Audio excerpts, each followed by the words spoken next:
Hello, and welcome to the 2010 Perception of Self audio tour. The Whitney Biennial is lauded as an institution in its own right, with its finger on the pulse of American art. Since the historic 1993 biennial, more and more contemporary American art has trended towards politicized statements on different aspects of the American condition. Artists and works say much about consumerism, foreign affairs, politics, and so forth. While these messages ring true, they do not always address the experience of the individual. 2010 Perception of Self, a retrospective of the Whitney Biennial in 2010, is instead focused on the American identity of 29 artists. With a special focus on video, performance, and photojournalism, this exhibition explores themes of gender identity, the body, contemporary American politics, and the role of the audience in self-awareness. In this way, the artists of 2010 Perception of Self show that the personal truly is political.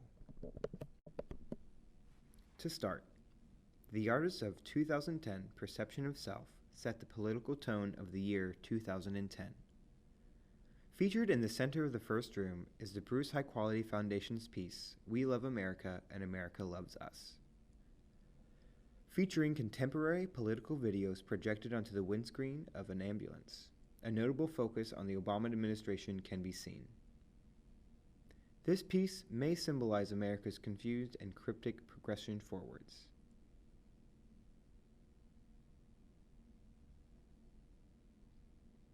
As you continue through the space, you will notice Curtis Mann's large photojournalism piece, After the Dust, Second View.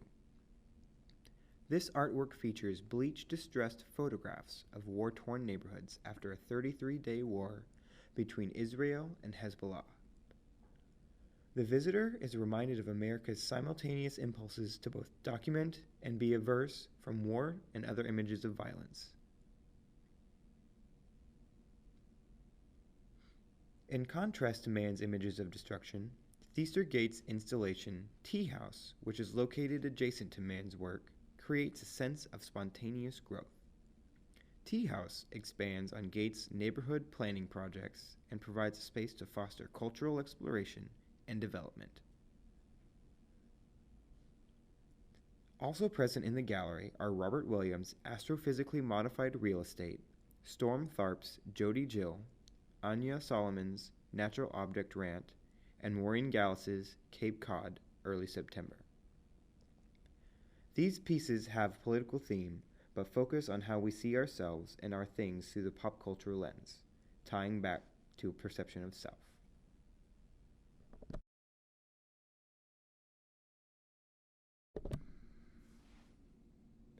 The theme of how we see ourselves and our things is continued into the next room with Josephine Mexepper's Mall of America video.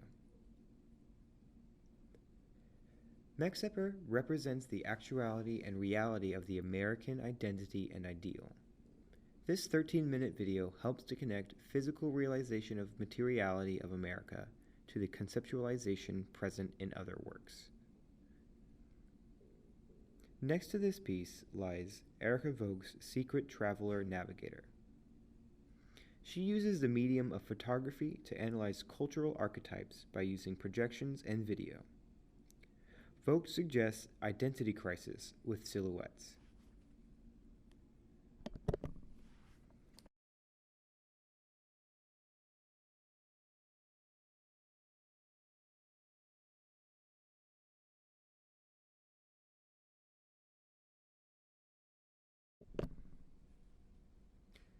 The last video in the room plays into an overall theme to the exhibit. The video Detroit by Ari Markopoulos hints at the greater theme of the show by bringing the viewer through a day in the life of Detroit. From musical explorations of children to neighborhood scenes, the video explores both individual experience and the American dream.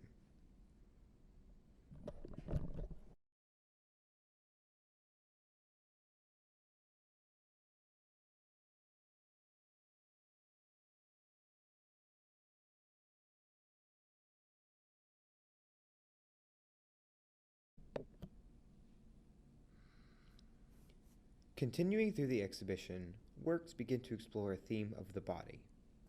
Jessica Jackson Hutchins' Couch for a Long Time uses honey to papier-mâché newspaper clippings in the form of a couch with natural impressions that evoke the weight and habits of the bodies formerly inhabiting the couch. News clippings center around the extant events, including the Obama administration's call to have family discussions on current events in a shared space.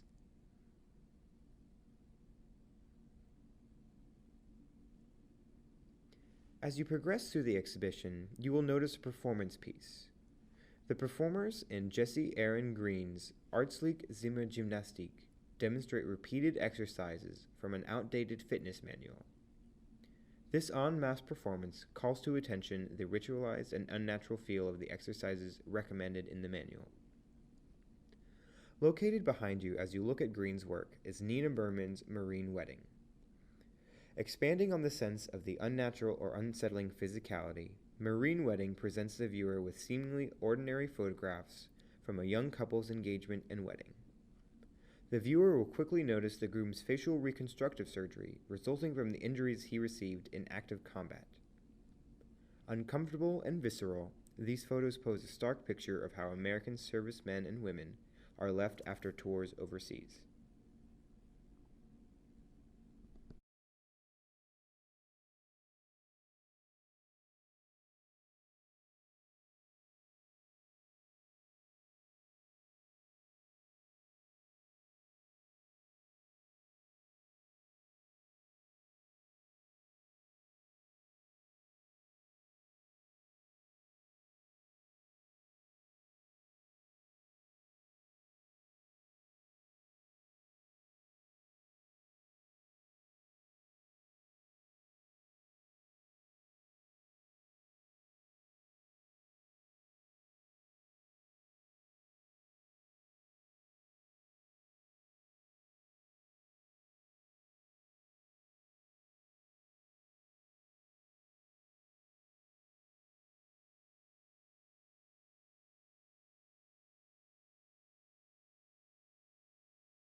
Continuing on the theme of the body, the next gallery houses Aki Sasamoto's performance piece, Secrets of My Mother's Daughter. In this piece, Sasamoto deconstructs daily household tasks. She begins the performance inside of her makeshift prison.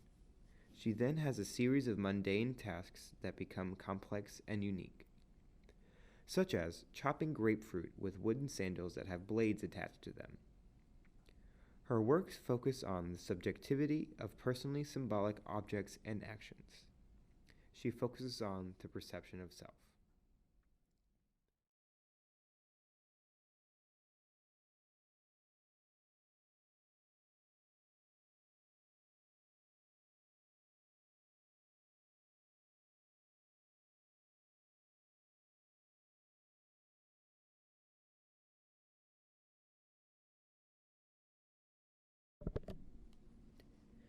Near Sasamoto's performance piece lies Babette Mangault's photo series.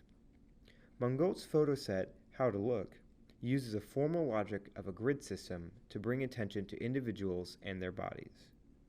Interspersed with architectural images, the combination of rigid structure and portrait photography allows the viewer to see something unique and individual. We all see differently, and Mangault tries to inform us how to look.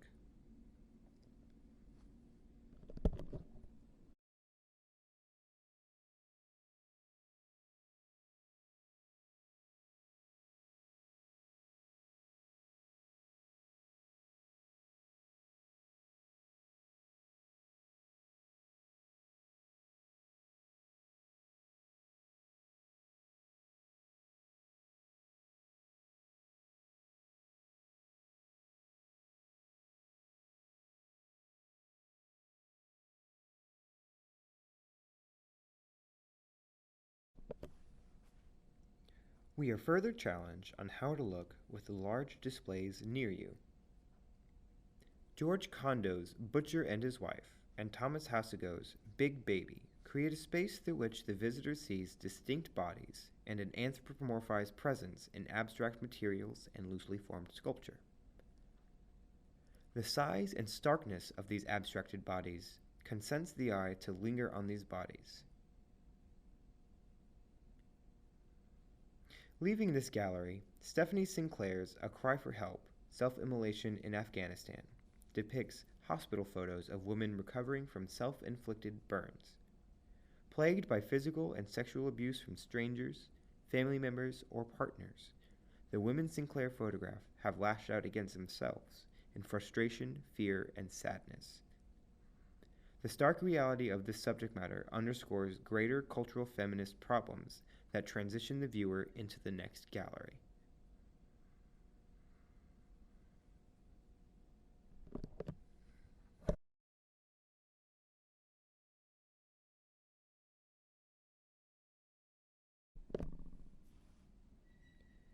In the final gallery, artists pose questions and statements about identity, feminism, and cultural norms. Kate Gilmore's Walk This Way presents the exhausting and frustrating sense of a Sisyphean task. The performers are dressed in traditionally feminine attire, including pink high heels, but are shown in moments of physical struggle, literally breaking down walls and everyday objects.